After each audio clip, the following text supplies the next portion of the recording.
आतंकवादी हमले की जांच से पाकिस्तान के साथ आतंकवादियों के संपर्क उजागर हुए हैं। रेजिस्टेंस फ्रंट द्वारा किए गए दावे और लश्कर ए तैयबा से ज्ञात सोशल मीडिया हैंडल द्वारा इसको रीपोस्ट किया जाना इसकी पुष्टि करता है। चश्मदीद गवाहों और विभिन्न जांच एजेंसियों को उपलब्ध अन्य सूचनाओं के आधार पर हमलावरों की पहचान भी हुई है। हमारी इंटेलिजेंस ने इस टीम के योजनाकारों और उनके समर्थकों की जानकारी जुटाई है।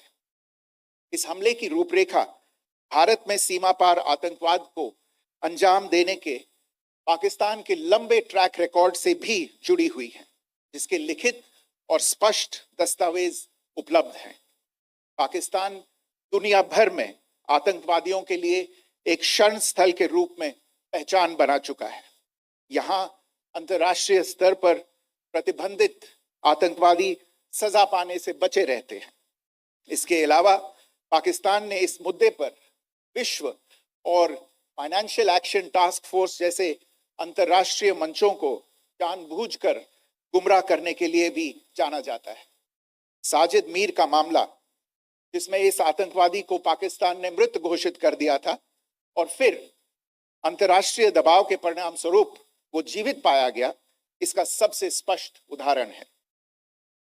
ये स्वाभाविक है कि पहलगाम में हुए इस हमले से जम्मू और कश्मीर के साथ साथ भारत के अन्य भागों में भी आक्रोश देखा गया।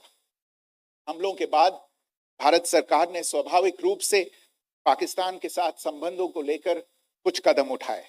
आप सभी उन निर्णयों से अवगत हैं जिसकी घोषणा 23 अप्रैल को की गई थी। तथापि यह आवश्यक समझा गया कि 22 अप्रैल के हमले के अपराधियों और उनके योजनाकारों को न्याय के कटघरे में लाया जाए। हमलों के एक पखवाड़े के बाद भी पाकिस्तान द्वारा अपने क्षेत्र या अपने नियंत्रण वाले क्षेत्रों में आतंकवादियों की इंफ्रास्ट्रक्चर के विरुद्ध कार्यवाही करने के लिए कोई स्पष्ट कदम नहीं उठाया गया है।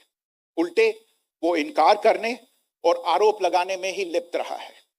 पाकिस्तान आधारित आतंकवादी मॉड्यूल्स पर हमारी खुफिया निगरानी ने संकेत दिया है कि भारत के विरुद्ध आगे भी हमले हो सकते हैं। अतः इनको रोकना और इनसे निपटना दोनों को बेहद आवश्यक समझा गया। आज सुबह, जैसा कि आपको ज्ञात होगा, भारत ने इस तरह के सीमा पार हमलों का जवाब देने और उन्हें रोकने तथा उनका प्रतिरोध करने के अपने अधिकार का प्रयोग किया है। ये कार्यवाही नपीतुली, नॉन एस्केलेटरी, अनुपातिक और जिम्मेदारी पूर्ण है। यह आतंकवाद की इंफ्रास्ट्रक्चर को समाप्त करने और भारत में भेजे जाने वाले संभावित आतंकवादियों को अक्षम बनाने पर केंद्रित है। आपको यह भी स्मरण होगा कि 25 अप्रैल 2025 को संयुक्त राष्ट्र सुरक्षा परिषद ने पहलगाम आतंकवादी हमले पर एक प्रेस वक्तव्य जारी किया था, जिसमें आतंकवाद के इस निंदनीय कार्य के अपराधियों, आयोजकों, फाइनेंसरों और प्रायोजकों को जवाबदेह ठहराने और उन्हें न्याय के दायरे में लाने की आवश्यकता पर जोर दिया गया था।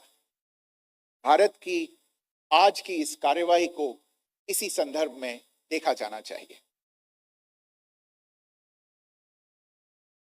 Good morning. Thank you all for joining this briefing.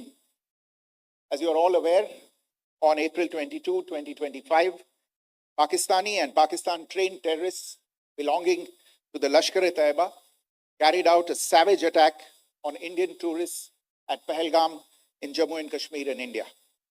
They murdered 26 people, including one national of Nepal, causing the largest number of civilian casualties in a terrorist attack in India since the 26 November 2008 attacks in Mumbai. The attack in Pahalgam was marked by extreme barbarity, with the victims mostly killed with headshots from close range and in front of their families.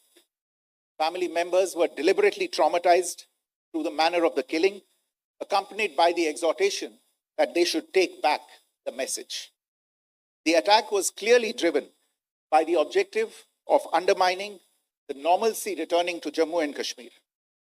In particular, It was designed to impact the mainstay of the economy, tourism, with a record 23 million tourists